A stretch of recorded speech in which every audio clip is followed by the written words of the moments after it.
honestly, man, I'm hoping that things will work themselves out with Griselda. You know what I'm saying? What do you mean, like Griselda get a label deal? Or? Just me, just being more involved. Like I'm gonna keep it 100. When we did that shit in the beginning, I really wasn't all the way. Man, I'm gonna keep it a bar. I ain't even read that contract, bro. I ain't read that shit. I just signed that shit and moved on. But unfortunately, the contracts wasn't in my favor. So now going forward, that it's time for to redo all that. I gotta make sure if it's in my favor now, like you know what I mean. I'm gonna wave the Griselda flag regardless, cause I built, you know what I'm saying. I was hands on with that, you know what I'm saying. Me and Wes, so you know we can figure something out, which I'm sure we will.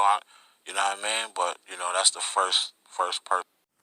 What's good, y'all? It's Jay Coffee on the vid, back with another update for y'all. You guys hear that brief clip there from the Conway the Machine Breakfast Club interview is hitting the headlines right now, catching a lot of people's attention, mine included.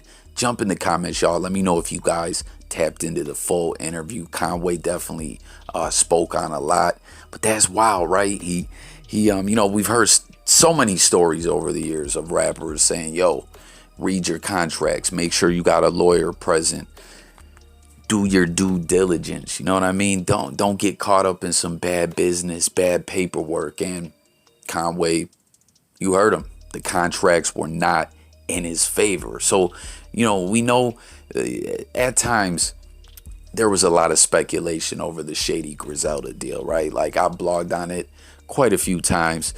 Some of the fans would get mad or whatever, but it was clear at times that there was some frustrations going on or whatever. But that deal's history, like I just stated, Westsidegunn, been off Shady. His project came out a while ago. Conway finally, after it felt like forever, dropped God Don't Make Mistakes, and he's off Shady.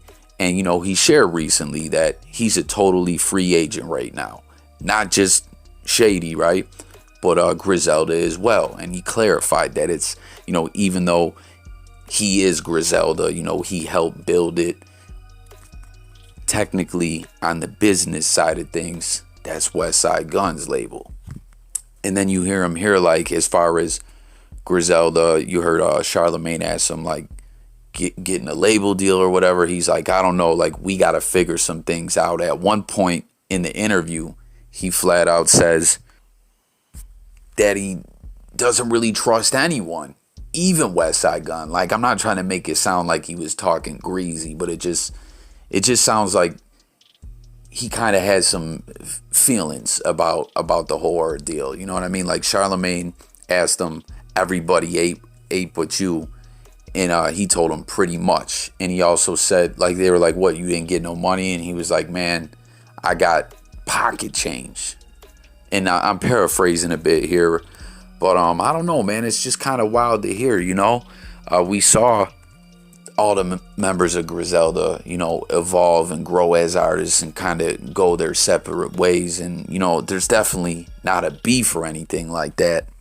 But it's obvious, Conway, based off what he's saying, seems in a sense like, I don't want to say he got played, but, the business just wasn't totally right. So that's crazy, y'all. Like I said, for those who tapped into the full interview, jump in the comments. Let's break this down. Let's discuss this all. And for those that didn't, definitely go check it out. We heard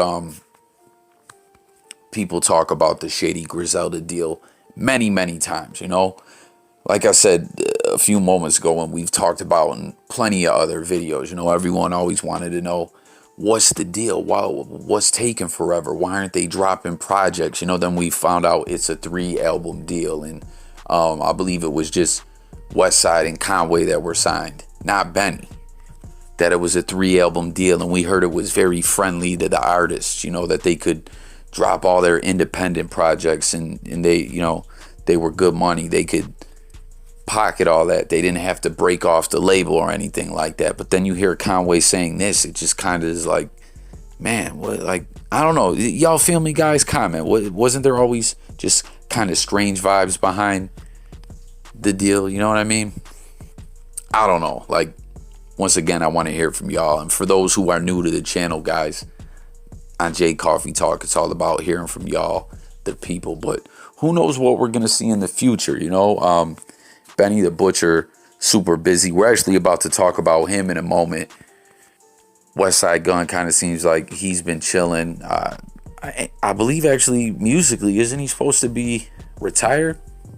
I don't know.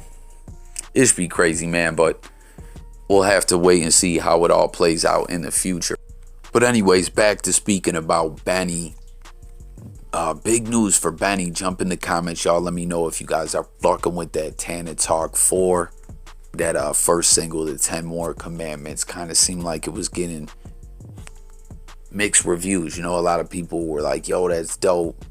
You know, he carried on from the original 10 that Biggie had. Some people didn't like the beat.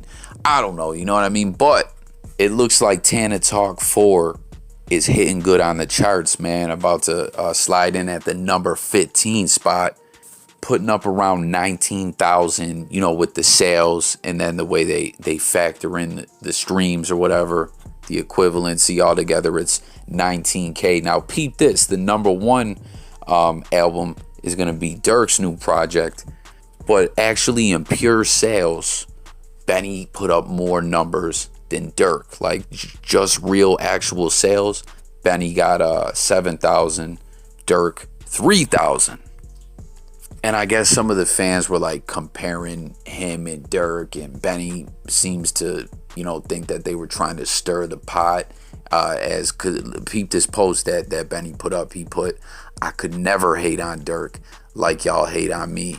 See, I respect the grind and know it took him 10 years after What You Want to get where he at. And bro got the same security and some staff, so it's all love. So Benny, man, like, it's a good point there, right? Durk, 10 years in the game. He's got a number one album now.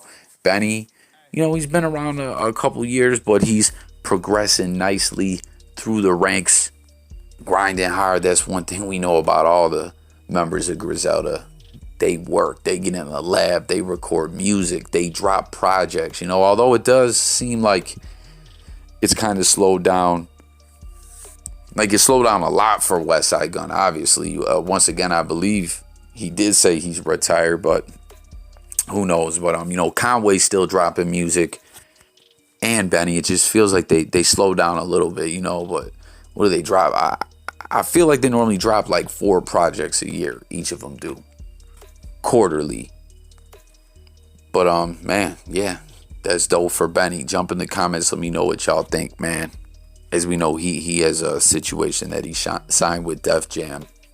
I don't know. We'll have to see what Conway works out, man. Oh, yeah, real quick, before I close this out, I don't know if this is correct or not.